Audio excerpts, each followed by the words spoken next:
A triumph of surgery. சர்ஜரினா அறுவை சிகிச்சை. அந்த நாயுடைய ஓனர் வந்து என்ன நினச்சிக்கிறாங்கன்னா, சார் ஒரு அறுவை சிகிச்சை செஞ்சதுனால தான் நம்ம நாய் நல்லா ஆகிட்டு அப்படின்னு நினைக்கிறாங்க. இந்த நேம் ஆஃப் த டாக் வந்து ட்ரிக்கி சார். அதுதான் கேரக்டர்ஸ் ஒன்று. அதுதான் ட்ரிக்கி வந்து name of the dog. Mrs Pumphrey வந்து ஓனர் அல்லது மிஸ்ட்ரஸ்ன்னு சொல்லுவாங்க. மிஸ்ட்ரஸ்னால் ஓனர். Owner of the dog is Mrs Pumphrey. அந்த name of the dog is Tricki. Doctor பேர் Mr Herriot. Is an veterinary doctor. வெட்டுன்னு சொல்லுவாங்க, விஇடி. அது வெட்டரினரி டாக்டர். VETRINARY வரும், வெட்டரினரி டாக்டர்னு வரும். இப்போ இந்த டாக்டர் வந்து இஸ் கோயிங் ஆன் எ காரில் போகிறாரு. he was going in a car. காரில் போகும்போது இந்த நாயையும் அதோடைய ஓனர் 2 பேரையும் பார்க்குறாரு. பார்த்தா இந்த நாய் பயங்கர குண்டாகவும் நடக்க முடியாமல் நடந்து வந்துக்கிட்டு இருக்குது. அதை பார்த்தோன்னே இவர் ஆட்டோமேட்டிக் காரை நிப்பாட்டிட்டார்.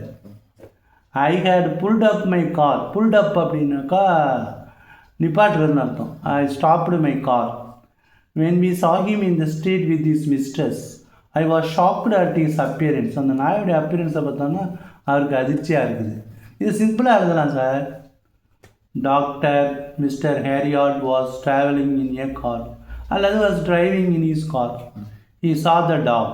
the dog was very fat, so he stopped the car suddenly அப்படின்னு எழுத வேண்டியதான். Like a bloated sausage. அந்த நாய் பார்க்க எப்படி இருந்துதான் சாசேஜ் மாதிரி இருக்குது. சாசேஜ்னா கொத்துக்கறி. கொத்துக்கறி இப்படி இருக்குது. அதுக்கு 4 பக்கம் கால் இருந்தால் எப்படி இருக்கும், அது மாதிரி இருந்துச்சு. அவ்வளோ குண்டாக இருக்குது. அளவுக்கு அதிகமாக செல்லம் கொடுக்கக்கூடாது அப்படின்னு சொல்கிறாங்க இந்த இதில். bloated sausage with a leg at each corner. கண்கள் வந்து நல்லா சவப்பாக இருக்கும். And ஹியூமி state straight ahead. கண்கள் அப்படியே வெறிச்சு பார்க்குது. நாக்கு வந்து உருளுது. ஜாஸ்னா தாடை. உடனே அந்த அம்மாவே சொல்கிறாங்க, he was so listless. லிஸ்ட்லெஸ்னால் ஒரு எனர்ஜியே இல்லை. லிஸ்ட்லெஸ்னால் எனர்ஜி இல்லாதது. பின்னாடி இந்த வார்த்தைக்கெலாம் அர்த்தம் வச்சுருக்காங்க. இங்கே பார்த்தீங்கன்னா பின்னாடி பார்த்தீங்கன்னா இருக்கும்.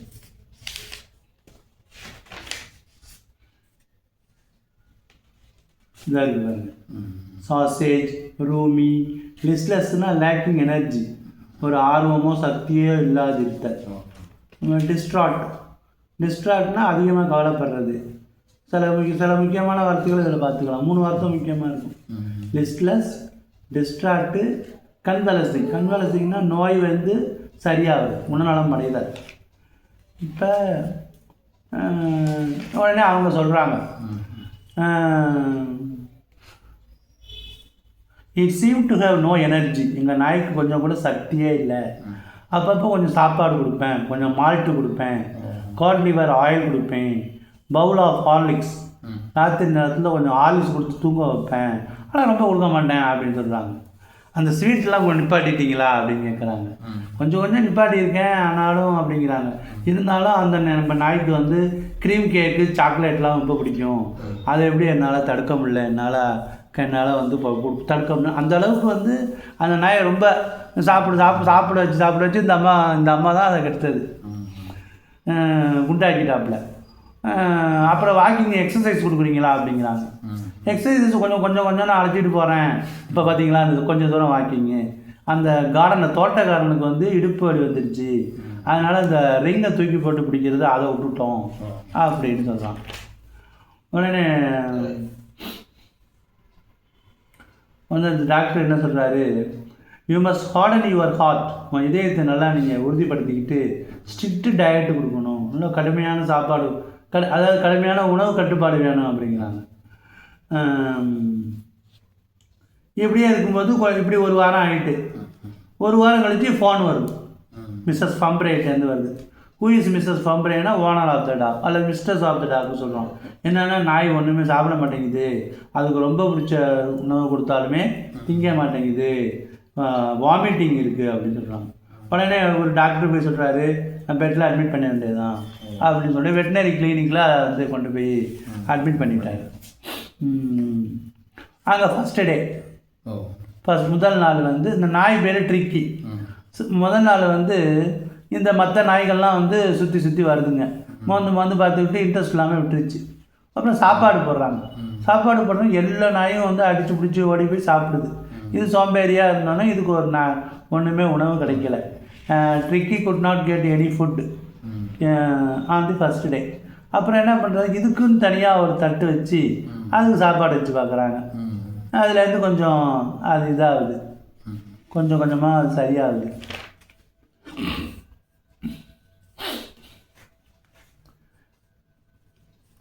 நெக்ஸ்ட் டே மறுநாள் அந்த எக்ஸ்ட்ரா பவுல் ஒரு தனியாக ஒரு கிண்ணம் அதுக்காக வச்சாங்க. அது அதை நோக்கி போகுது. அதுலேருந்து அதோடைய முன்னேற்றம் கொஞ்சம் கொஞ்சமாக வருது.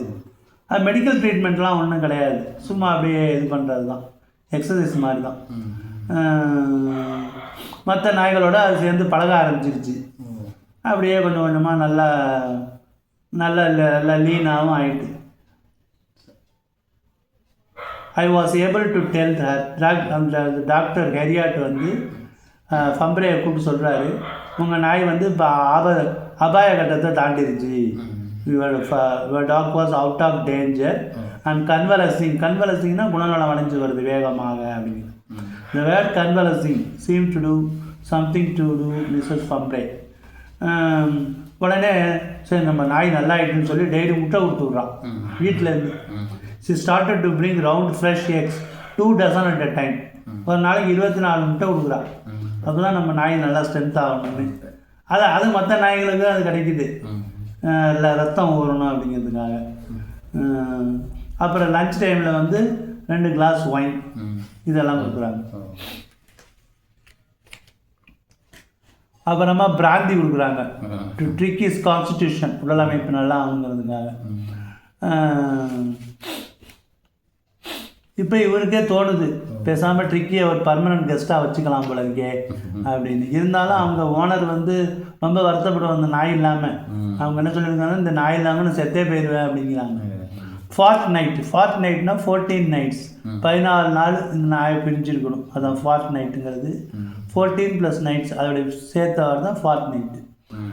டெய்லி ஃபோன் பண்ணி கேட்குறாங்க, compel to phone and tell her that little dog had recovered, நல்லா குணமடைஞ்சிருச்சு, நீங்கள் வந்து எடுத்துகிட்டு போகலாம் அப்படின்னு சொல்கிறாங்க. இந்த நாய் வந்து வெளியில் வருது. கார் டிரைவர் வந்து வர்றாரு. இந்த நாய் ஓடி போய் அந்த ஓனர்கிட்ட போயிடுது. போனோடனே அவர் கண்ணில் தண்ணியாக ஊற்றுது. as the car moved away, car செல்ல Mrs ஃபம்ப்ரே leaned out of the window. Tears shone in her eyes. அவளுடைய கண்கள் கண்ணீர் பளபளத்தது. her lips trembled. உதடுகள் வந்து நடுங்கின. ஓ மிஸ்டர் ஹெரியாட், நான் உங்களுக்கு எப்படி நன்றி சொல்வதுன்னே தெரியலை, நல்ல அருமையான ஒரு சர்ஜரி செஞ்சு என் நாயை காப்பாற்றிட்டீங்க அப்படின்னு சொல்கிறாரு. ஆனால் இது வந்து சர்ஜரிலாம் அவங்க செய்யலை. உண்மையில் அது வந்து அதிகமான உணவு கொடுக்காம செல்லம் கொடுக்காம மற்ற நாய் மாதிரி ட்ரீட் பண்ணது, அவ்வளோதான் அந்த ஸ்டோரி முடிஞ்சிருச்சு. ஸோ ஆரம்பிக்கிறப்ப என்ன எழுதணும்னா, one day Mr. Heriot is a veterinary has spelling the veterinary veterinary doctor, short VET கால்நடை மருத்துவர். He saw the dog was too fat and difficult to walk. He took the dog to his clinic. He kept it there. The dog could not eat, so the next day he gave a separate bowl. அதை பார்த்து it rushed to the bowl. From that day onwards it progressed. It slowly progressed.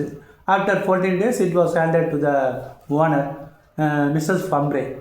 முக்கியமான chief main characters சொன்னால் Mrs Pumphrey, the owner of the dog, Mr Herriot வெட்டரினரியன்,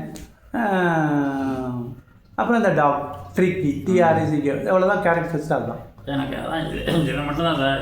first மேலே இந்த character 4 பேரை எழுதிட்டு இப்போ சொன்னீங்களா சார், அது ஒரு சிம்பிளாக ஒவ்வொரு இது கேரக்டர்ஸ் எழுதலாமா? இல்லை சார், நாளைக்கு நம்ம சரி இது மாதிரி ஒரு நோட்டு பேப்பரில் எழுதி அதை நான் நோட்டு போட்டு அப்பப்போ தொகுத்து எழுதிடுவேன். இந்த கதையும் நல்லாயிருக்கும், தீப் ஸ்டோரி. இதையும் அதுமாதிரி சுருக்கமாக கொடுத்தா சார், அவங்க எந்த கொஸ்டின் கேட்டாலும் இப்போ நீங்கள் சிம்பிளாக கொடுக்குறீங்க பாருங்கள், சரி எப்படியாவது நம்ம எழுத வச்சு